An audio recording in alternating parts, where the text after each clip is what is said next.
Epic juggling fail.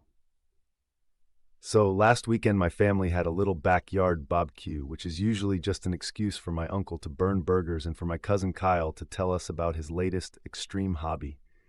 You know the type. Last month it was competitive yo-yoing. Before that, he tried to break dance at my grandma's birthday and nearly dislocated his hip.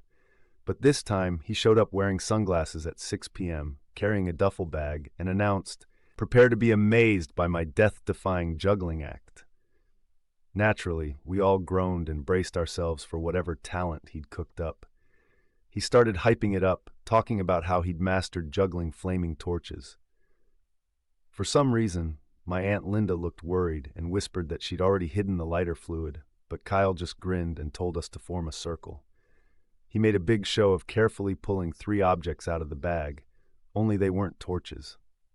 They were flashlights, not even fancy ones, just the kind you keep in a kitchen drawer for power outages. He winked, flipped the switches on so they glowed, and then started tossing them in the air while making dramatic sound effects like whoosh and zing. Things escalated quickly. Kyle started spinning around, juggling the flashlights higher and higher, and every time one slipped through his hands, which was pretty much every third throw, he'd yell, "Ouch!" really loud and clutch some random part of his body. The rest of us were trying to stifle laughter, but after the 5th "ouch," my little sister asked if he needed a Band-Aid or a new set of batteries.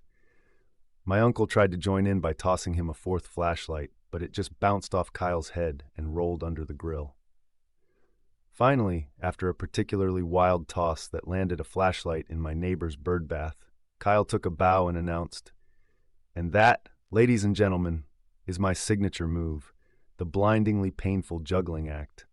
Turns out, the only thing he set on fire was his dignity, and maybe the neighbor's patience.